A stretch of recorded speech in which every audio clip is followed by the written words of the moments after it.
nih, sahabat lama Bu Gracia. Say hello dulu dengan Bu Gracia tuh, yang penguasanya beliau nih, co-chair.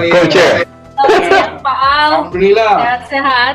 Waduh, senang sekali sehat. Mudah-mudahan sehat juga kita semua di sana ya. Assalamualaikum semuanya. Mbak Gracia, ini kelihatannya ini mohon maaf ini kelihatannya nih banyak sekali peminatnya nih Indonesian Youth Diplomacy ini. Terima kasih Bang Ujab, abang paling kondang ini. Selamat siang. Yang terhormat saya ucapkan yang mulia Duta Besar Pak Al Busra Basnur selaku Duta Besar Indonesia di Ethiopia, Djibouti, dan Uni Afrika. Selamat siang kepada yang terhormat seluruh tamu undangan yang sudah hadir hari ini dan tentunya seluruh anggota komunitas IYD di siang hari ini dan mungkin di Ethiopia. Selamat pagi ya Pak. Perkenalkan saya Gracia Paramita, biasa dipanggil Grace, sebagai co-founder dari Indonesian Youth Diplomacy atau biasa kita sebut IYD. Dan di tahun depan, di saat Indonesia menjadi tuan rumah G20 dan juga tentunya U20 atau U20 Summit Indonesia 2022 nanti, saya akan menjabat sebagai co-chair bersama dengan Michael Sianipar. Satu cerita yang ingin saya bagi karena pastinya secara pribadi saya merasakan bahagia hari ini karena bisa bernostalgia dan berkumpul semacam reunian dengan Pak Al Busra. Ada banyak sekali memori atau momen bersejarah secara pribadi yang saya rasakan dengan Pak Al sebagai dubes gaul, diplomat yang kece, yang keren. Bahkan kalau bisa ditelaah balik ke sejarah beberapa waktu yang lalu, saya masih ingat ketika Indonesian Youth Diplomacy berdiri, launching di Amerika tahun 2013, Pak Al sebagai Direktur Diplomasi Publik waktu itu di Kementerian Luar Negeri. Lalu 2014, satu tahun berikutnya, membantu LSPR Jakarta untuk mendirikan Youth Diplomacy Community, YDC, yang sampai sekarang juga masih bertahan, masih eksis dan makin keren, Pak Al. Terima kasih banyak untuk dukungannya. Kemudian menjadi salah satu Dewan Pengawas ketika saya menjabat menjadi co-chair saat itu di IYD 2014 hingga 2016. Lalu juga masih terus setia, konsisten mengikuti perkembangan IYD sampai saat ini menuju 8 tahun, Pak Al. Dan akhirnya kita juga mendapat satu kehormatan karena akan menjadi tuan rumah untuk U20 Summit.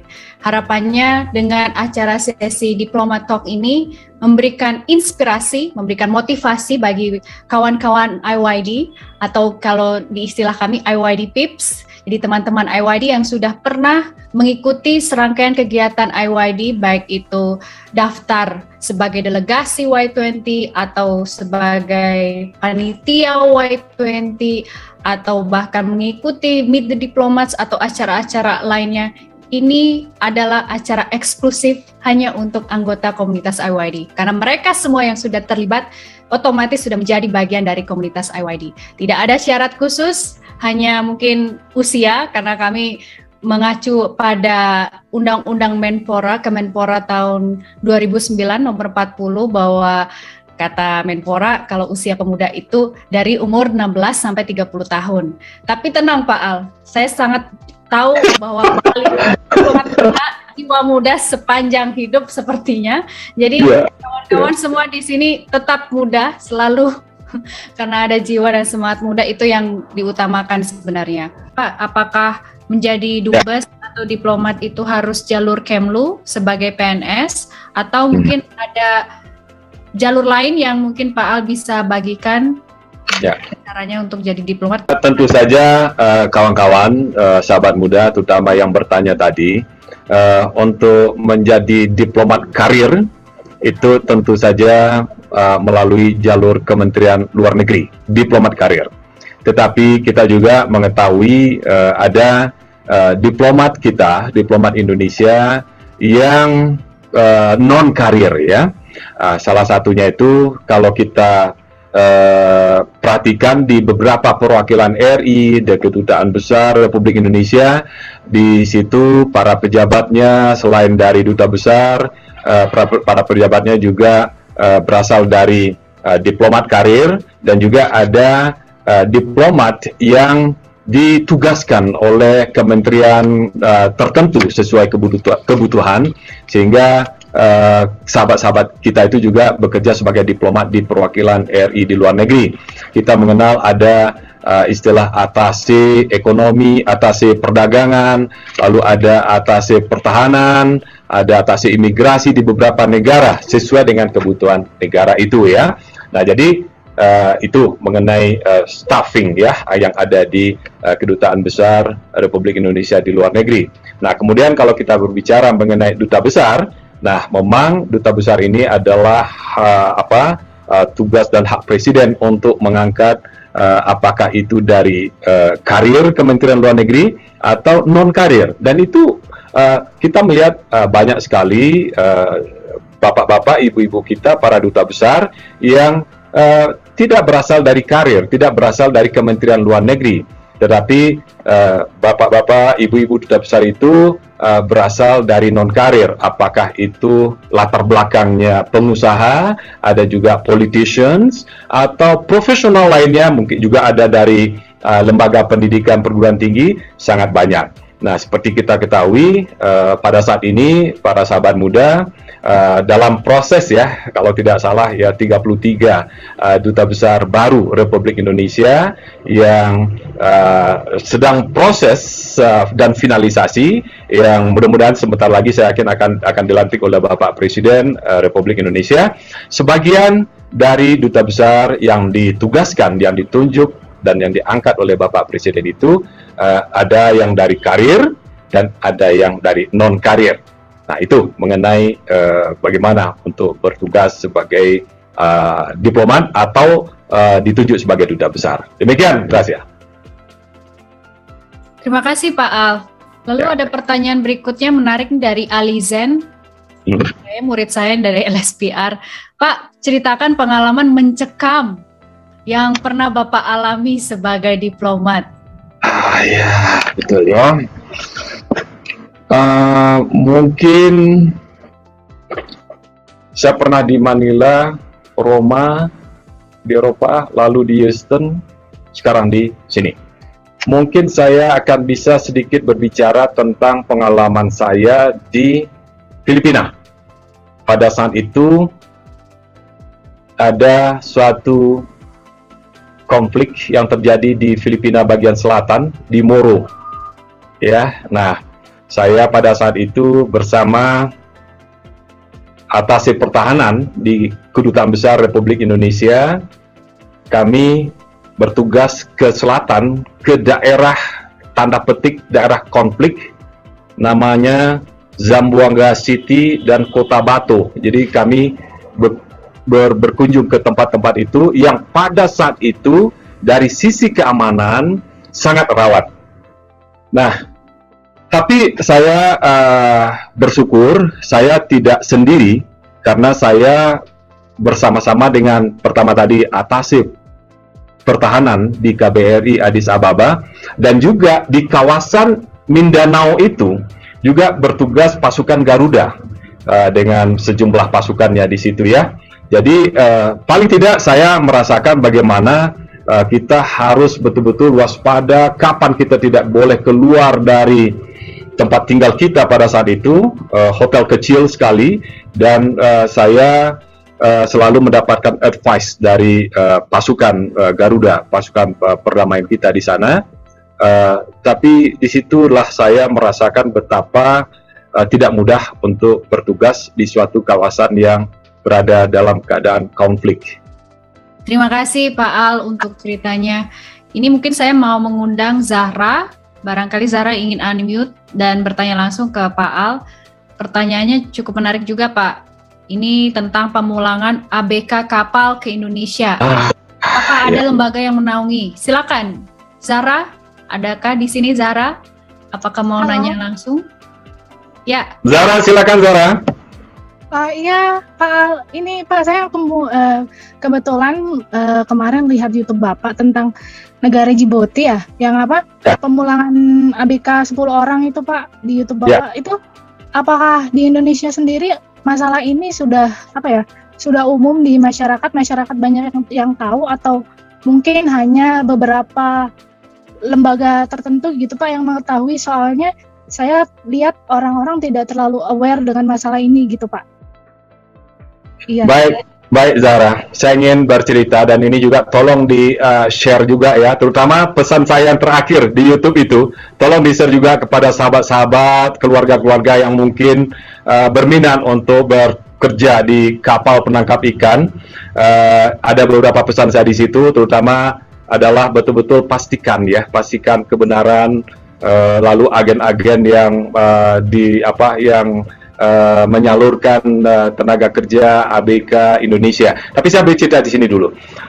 Pertama saya ingin menyampaikan kepada kita semua bahwa kasus seperti ABK, 10 ABK yang syukur, alhamdulillah puji Tuhan kita bisa pulangkan itu bukan satu-satunya kasus yang terjadi di dunia. Yang terjadi di kawasan Afrika, apalagi di dunia. Ada beberapa kasus yang serupa, ada beberapa kasus yang lebih serius susahnya, sulitnya, dan ada beberapa kasus yang mungkin lebih mudah menanganinya. Nah, perihal kawan-kawan yang 10 ABK ini,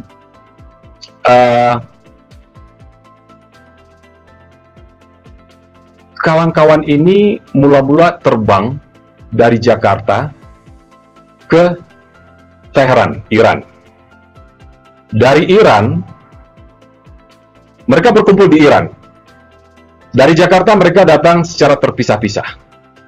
Dari Iran mereka menuju ke suatu kota yang terletak di pinggir laut.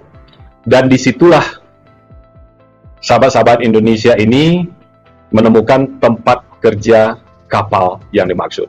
Setelah dilihat, kapal ini kok nggak seperti yang sesuai dengan kontrak yang ada mereka tanda tangani di Indonesia. Tetapi karena berbagai pertimbangan pada saat itu, mereka ikut saja. Lalu mereka berlayar ke selatan, ke perairan daerah Somalia. Lalu ternyata mereka sampai ke Somalia. Di Somalia sudah terlihat beberapa hal yang tidak pas kondisi melaksanakan tugas di menangkap ikan. Mereka bahkan juga ada senjata di atas kapal itu, dan singkat cerita kapal itu rusak, lalu kemudian harus docking di Djibouti. Nah, jadi Djibouti itu dilolanya karena maksudnya itu adalah tempat untuk mencari bantuan dan memperbaiki kapal. Tetapi pada saat itulah kami mendapatkan informasi bahwa ternyata 10 orang ini, sahabat-sahabat anak buah kapal ini, ingin pulang karena kondisi kapal tidak sesuai dengan keinginan mereka, lalu kemudian ini akan bisa membahayakan mereka. Lalu saya langsung terbang ke Djibouti. Tidak mudah, itu betul sekali itu Zahra. Saya langsung bertemu, ini atas tentu saja saya bertemu dengan pemilik kapal dan sahabat-sahabat ini melalui fasilitasi pemerintah Djibouti.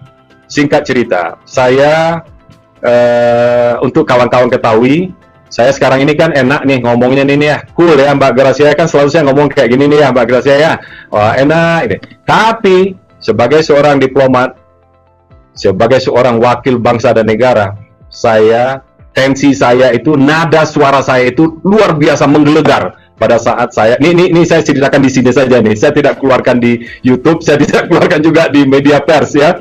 Tetapi karena saya melihat 2 orang pemilik kapal ini mencoba untuk menekan saya dia mau cari peluang menang duluan. Oh, saya nggak mau. The good thing adalah, nah ini Zahra, salah satu pemilik kapal itu adalah orang Somalia yang besar dan sudah lama di Amerika Serikat. Dan saya tahu persis bagaimana kalau orang-orang Amerika yang berasal dari Afrika itu gaya bicaranya, cara dia menekan kepada kita. Dan thanks God, I was in the US and I know everything about the attitude, about kelebihan dan kelemahan. Saya hantam di situ, saya tekan di situ, akhirnya dia cooling down.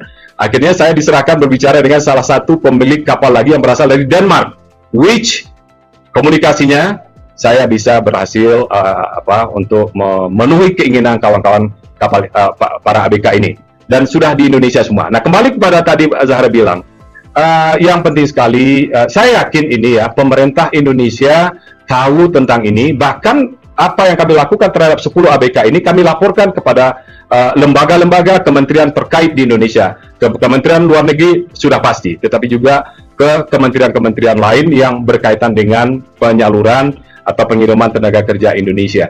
Wow, saya jadi ikut mencekam juga tadi Pak Al.